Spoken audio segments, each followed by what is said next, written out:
A cry in the wreckage. She was just an alien girl. He was just a tired soldier. But fate had other plans.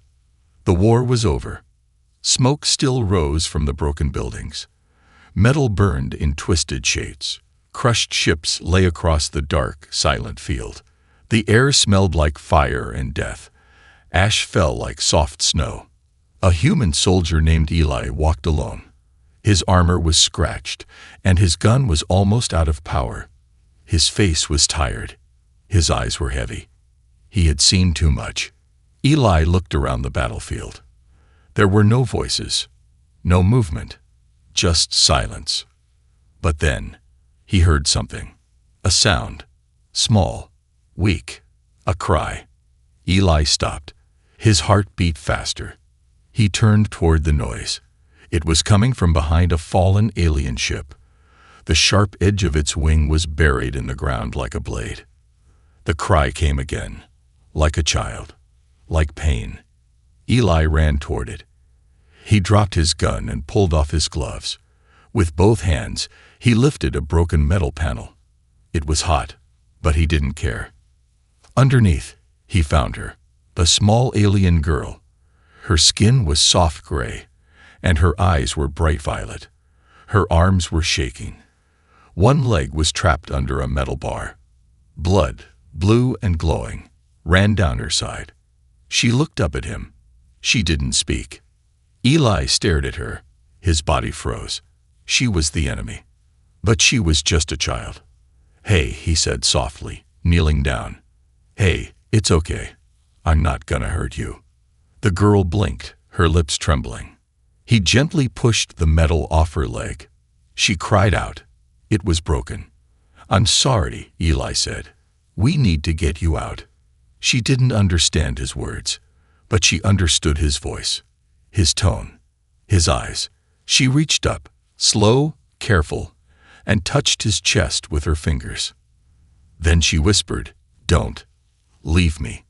Eli felt something move inside his heart. He picked her up, wrapping her in his arms like a blanket. She was light, too light, like she hadn't eaten in days. She buried her face into his shoulder. He carried her to his bunker. It was hidden under the ground, near the edge of the destroyed city. No one had come this way in days. Inside, he laid her gently on a soft cloth. He cleaned her wound with water. She winced but stayed still. "What's your name?" he asked. She just looked at him. "Okay," Eli said. "Let's call you Star." She shook her head weakly. "Zeri," she whispered. Eli smiled.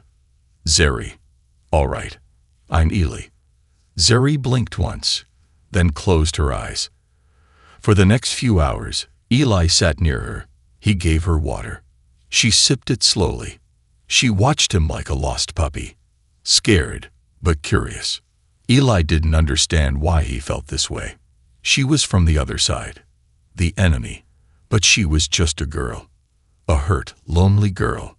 That night, the sky outside turned red from the fires.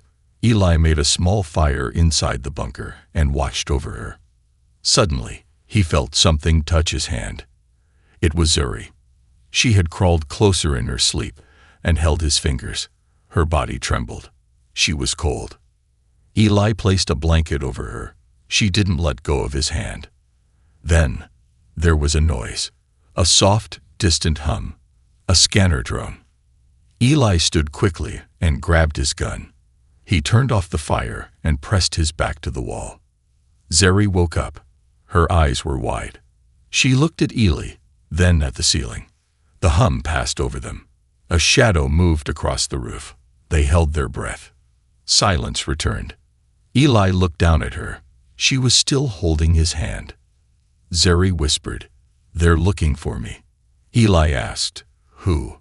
She shook her head. Her eyes were full of fear. The last thing she said before falling asleep again was, "Please, don't let them find me."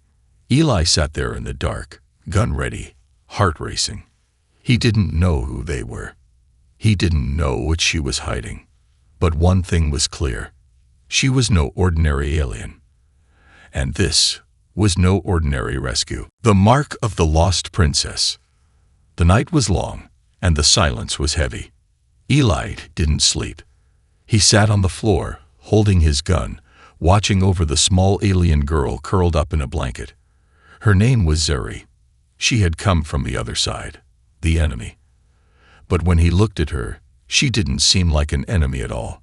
She looked like a lost child, scared and fragile, with pain hidden in her eyes. The strange sound from the sky earlier still played in his mind. A drone. A scanner. Were they looking for her? Why? Eli stood up slowly.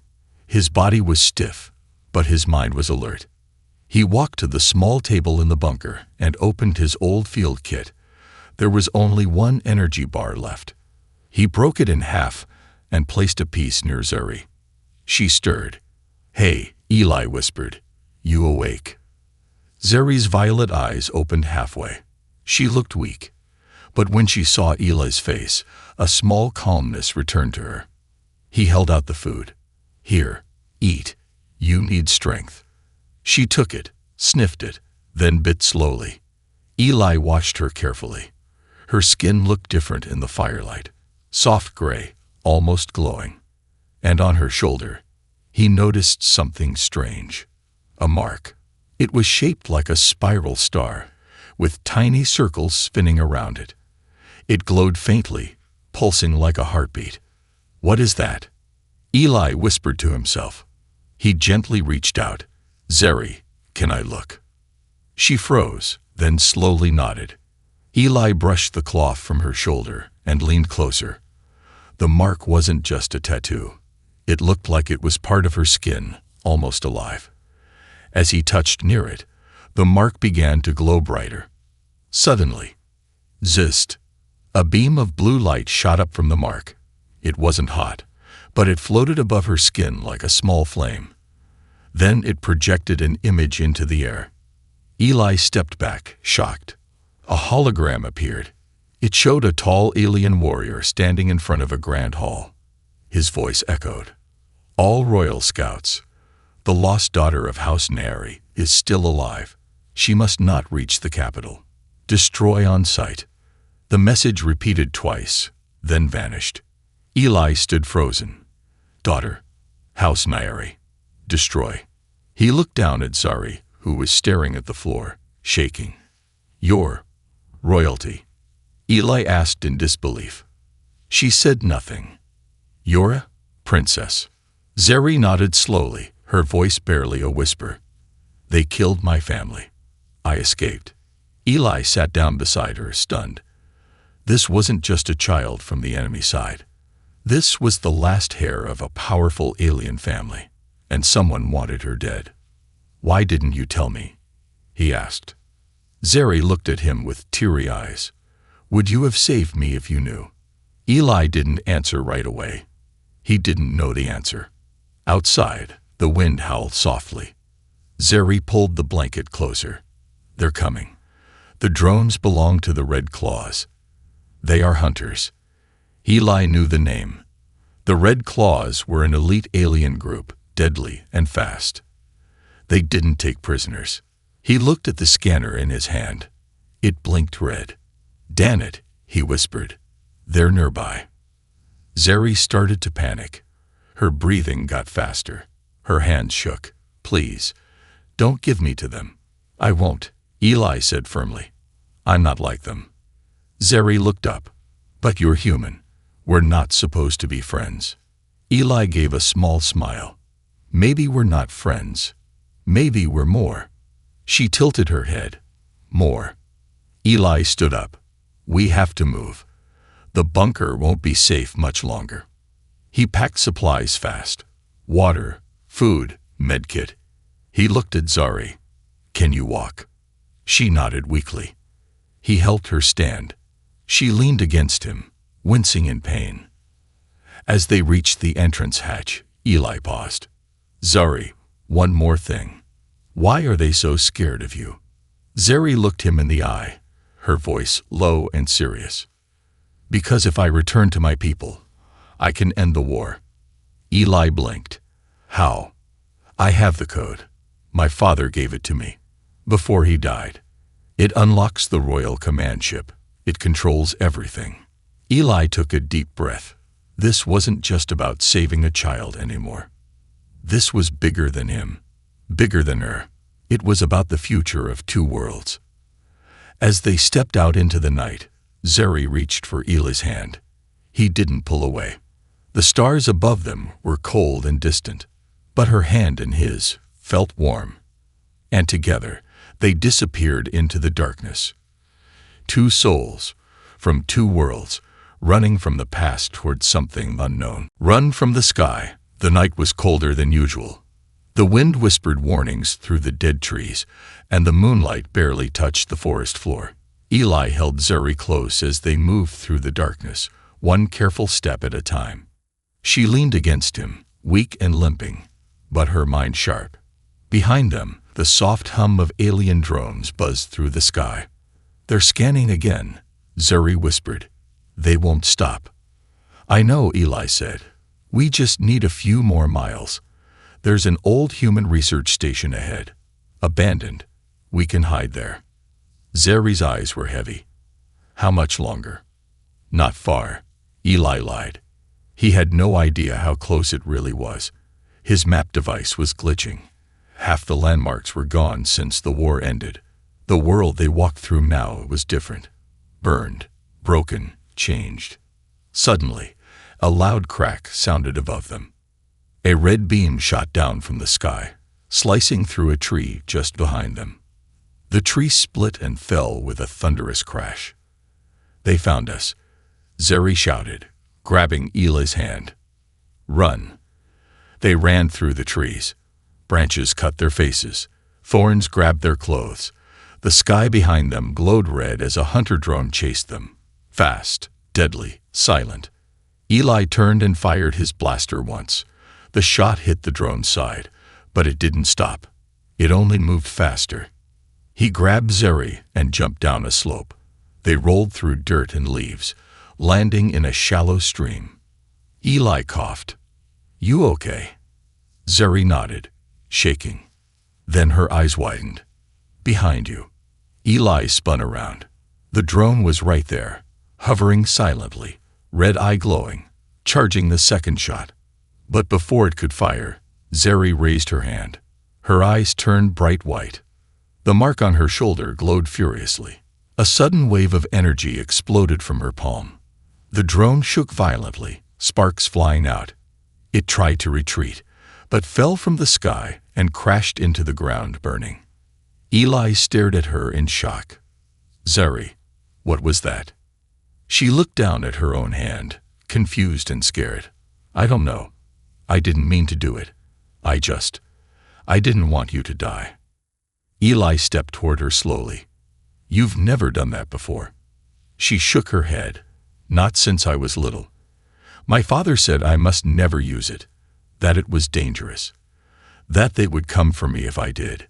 He put a hand on her shoulder. They're already coming. We need to keep moving. Zeri nodded. They moved deeper into the forest, finally finding the old research station just before dawn. It was half destroyed, with vines covering the metal walls and shattered glass crunching under their boots. Inside, they found a dark hallway that led to an underground chamber. This should hide us for now, Eli said, sealing the metal door behind them. Zeri sat down slowly, breathing hard. Her legs still hurt.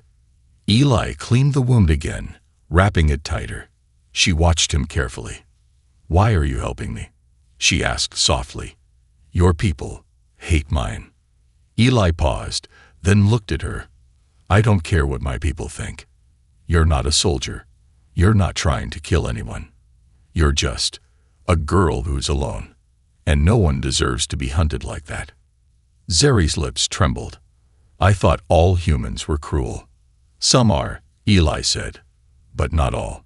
Just like not all aliens are evil. Zeri gave a small, tired smile. I like your eyes, she said quietly. Eli raised an eyebrow. What? They look sad, but kind. He looked away, hiding a smile. Then the scanner on his wrist beeped softly. He checked it. 2 more drones approaching. Fast. Zeri stood up, using the wall for balance. We can't stay. There's a tunnel system under this station, Eli said. It leads to the mountains. If we can reach the ridge, they won't find us. She nodded. But then, another sound. Not drones. Voices. Speaking in the alien language. Close. Too close. They're not drones, Zeri whispered. They're Red Claw soldiers. Eli swore under his breath. We have to go now.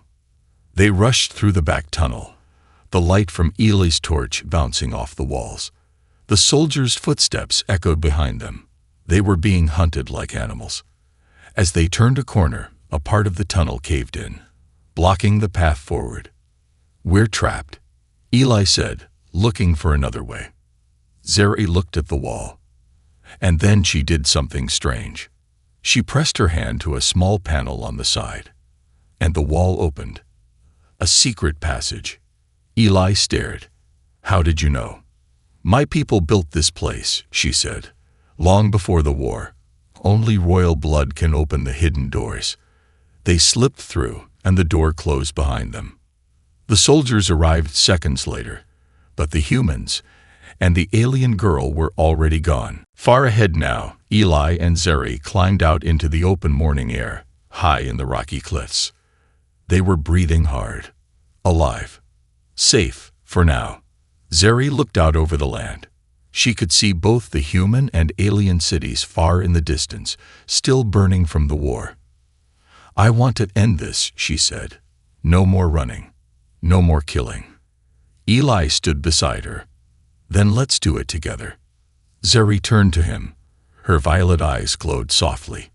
You're not like the others. And neither are you, Eli said. The wind blew gently across their faces. 2 enemies, 2 survivors, 2 hearts, no longer alone. She was just a mission. The sun rose slowly over the cliffs, painting the broken land in gold and orange. From high above, the world looked peaceful. But peace was a lie. Eli sat on the edge of a rock, holding a small black device in his hand. A blinking green light told him the connection was strong now. Finally, after days of silence, he could contact human command. He looked over his shoulder. Zeri was still asleep inside the cave behind him.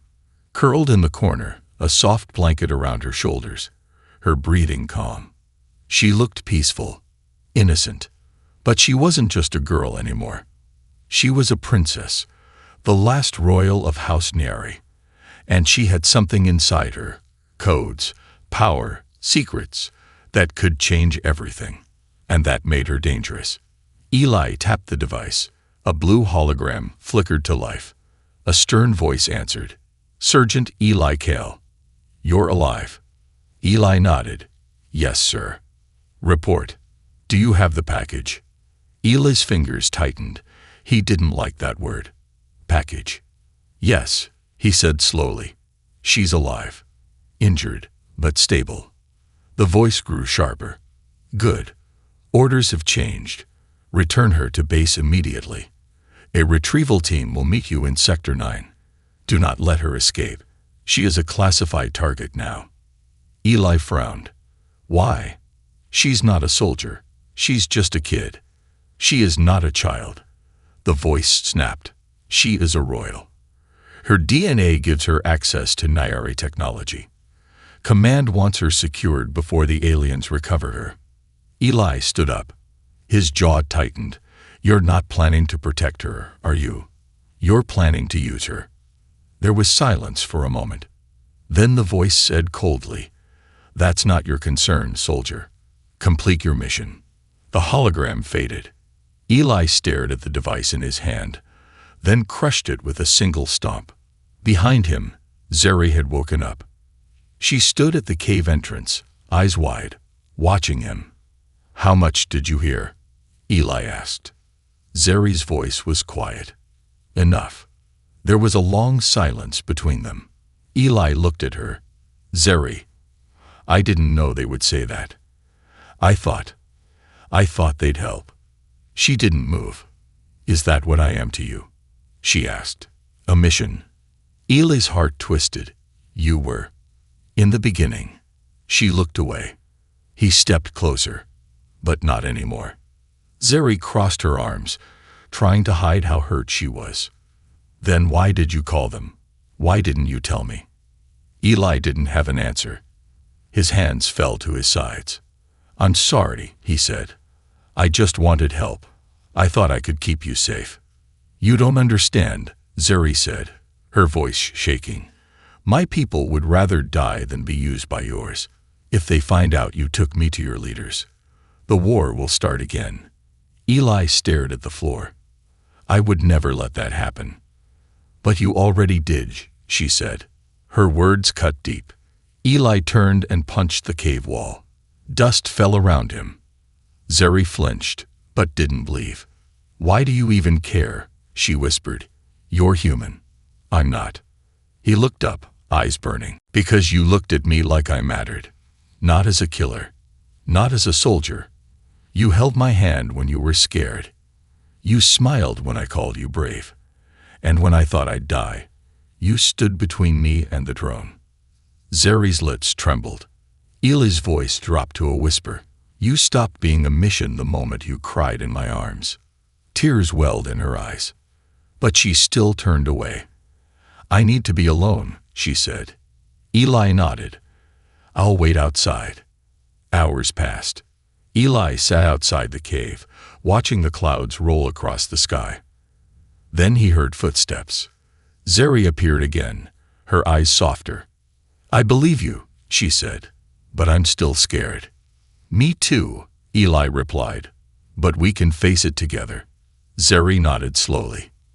I don't want to run anymore, she said.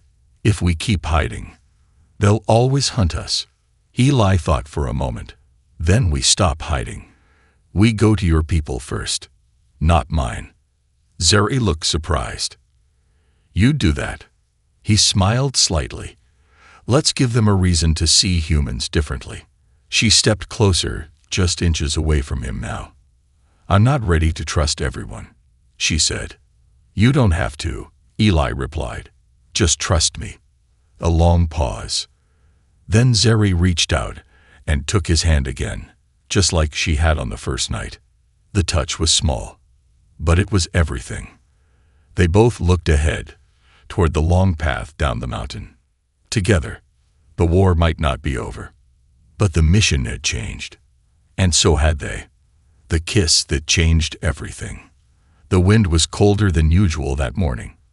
Zeri and Eli walked side by side through the quiet forest path at the base of the cliffs. The trees whispered above them, and the sky was thick with gray clouds. Each step was heavy, not just from the long walk, but from the weight inside their hearts. They were no longer running. They were going to face the future, together. Are you sure your people will listen? Eli asked quietly. Zeri didn't answer right away. She looked up at the sky. A faint sadness lived in her violet eyes. I don't know, she said, but they have to. They crossed an old riverbed, stepping carefully across wet stones. Eli helped Zeri over the slippery ones. She still limped, but it was getting better.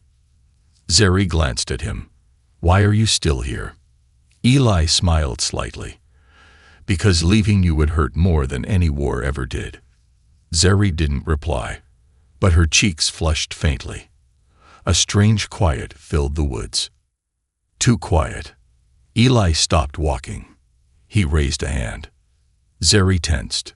What is it? He listened. No birds, no wind, no hum of wildlife.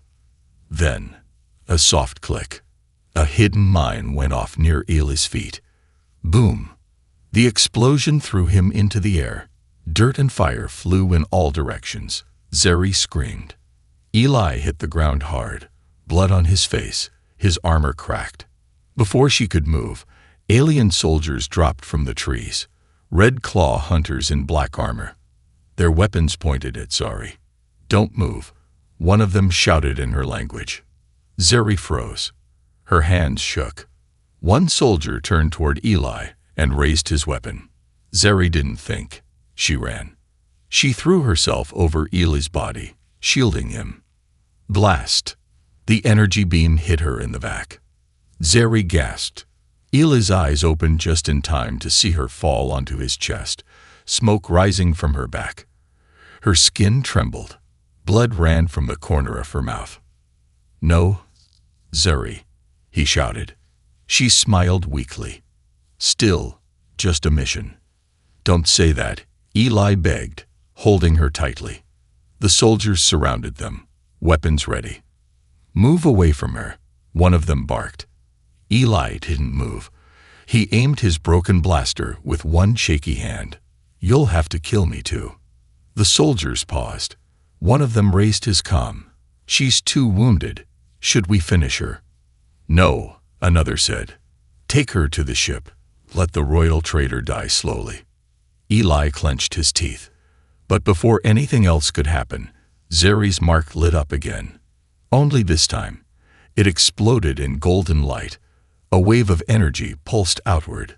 The soldiers were knocked off their feet. The trees bent as if bowing. The ground shook. Zeri was glowing now. Her voice was soft, almost like a song. "Blood of a queen." The sky above was a deep violet, filled with stars that seemed to move. The royal ship glided through space like a silver arrow, quiet and powerful. Inside the medical bay, Zeri lay on a healing table. Thin beams of light passed over her back, repairing the damage from the Red Claw's blast. Eli stood nearby, his fists clenched. He had refused to leave her side. Even when the royal guards tried to escort him out.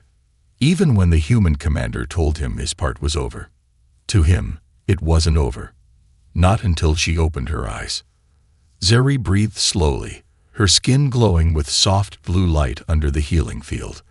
Machines beeped gently beside her. She looked like she was floating between life and death. But then, her fingers moved. Eli leaned in. Her eyes opened. He let out a breath he didn't realize he was holding. "Zeri." She looked up at him. "I dreamed I was flying," she whispered, "but you weren't there." "I'm not going anywhere," he said, taking her hand. She smiled faintly. "Good." Moments later, a voice crackled through the ship's speaker system. "We are approaching Nyari Prime. Prepare for descent." Eli helped Zeri sit up. Her strength was returning. She looked out the window and gasped. A massive planet filled their view. It was unlike anything Eli had ever seen. Floating mountains, glowing rivers, cities built into clouds. Everything shimmered with gold and silver light. Eli stood beside her, stunned. "This is your home." Zeri nodded. "Nyari Prime. The heart of our empire. I haven't seen it since I was a child." The ship landed on a royal platform high above the surface. Alien guards in elegant armor waited, forming a line on both sides. A tall alien woman with white hair and sharp eyes stood in the center. Zeri stepped forward, her chin high, even as her legs shook. The woman bowed. "Princess Zori, daughter of Queen Selari, blood of the crown. You live." Zeri looked her in the eye. "And I return not as a girl. I return to claim what is mine." The woman smiled slowly. "Then the throne room awaits. The palace of the stars." Inside the palace, golden walls shimmered with lights that moved like waves. Statues of ancient rulers stood tall. The ceilings stretched so high, they vanished into clouds. Eli walked behind Zari, trying to stay invisible. But the guards eyed him closely. "A human. In the royal palace." One whispered. "He's with me," Zeri said. "He saved my life." The doors to the throne room opened. Alien nobles, leaders, generals, and council members filled the massive hall. Their eyes turned as Zeri entered. Some looked shocked. Others looked angry. But many looked hopeful. A deep voice boomed from the front. "The lost child returns." A tall alien male stood at the throne. He wore robes of red and black. "Uncle," Zeri said coldly. "Zeri," he replied, "you were believed dead. Now you arrive with a human. This is not how a queen returns. I'm not here for your approval, she said. I'm here to take my mother's place. Gasps filled the hall. Her uncle chuckled darkly. You are young, broken. You bring no army. I bring truth, Zuri said, and the command code. The nobles leaned in. Zuri lifted her hand, and the mark on her shoulder glowed. A hologram appeared in the air. Her mother's voice echoed. To my daughter Zuri, if I fall, you must rise. You carry the key. You carry our future. The code unlocked. The chamber doors shook. Lights across the hall changed color. Zuri's uncle stepped back, shocked. She has the royal code. Someone shouted. She is the rightful queen. The council erupted. Zuri turned to them. I don't want a throne built on blood. I want peace with our own people, and with humans. Murmurs filled the room. Her uncle stepped forward, his voice hard. You're young, soft. You let a human touch your heart. That makes you weak. Eli stepped in now. She's not weak. She's stronger than any of you. Zuri raised a hand. Enough. She walked to the throne. She didn't sit. Instead, she turned to the crowd. I will take the crown only if you follow me by choice, not by fear. One by one, the nobles kneeled. Even the guards. Only her uncle remained standing. He growled, You have no right. Zuri stepped closer, her voice calm. Then take your blade, and fight me for it. Eli gasped. Zuri, no. She shook her head. This is our way. Her uncle drew a glowing spear. Zuri stood tall, unarmed. Last chance to walk away, she said. He lunged. Fast, deadly. But Zuri moved quicker. She dodged, spun, and with one flash of her hand, struck his chest. Her mark flared, and the energy knocked him backward. His weapon shattered. He lay on the floor, defeated. Zuri stood over him. I fight for unity, she said, not power. The hall echoed with silence. Then, cheers. Alien voices shouted her name. Zuri. Zari. She turned to Eli, out of breath. He looked at her like he'd never seen her before. You're not just a queen, he whispered. You're a storm. Zuri smiled. But in her eyes, tears waited. Because even now, with the crown nearly hers, she was afraid of losing him. She was just an alien girl. Now she's my queen. Zuri stood in front of the glowing throne. The crown floated above a beam of light. It shimmered like liquid fire, alive, ancient, and heavy with meaning. It had not touched a head in over a decade, not since Queen Solari was murdered in cold blood.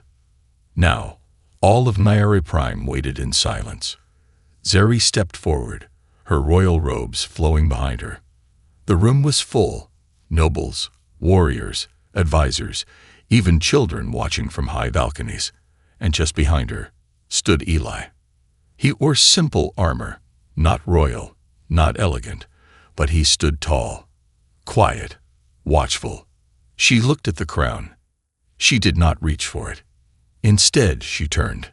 Before I accept this, Zuri said, her voice echoing through the golden chamber, I must speak truth. People leaned forward. I am not just the daughter of Queen Solari. I am not just the last of the royal bloodline. I am not here because of power or tradition. She paused.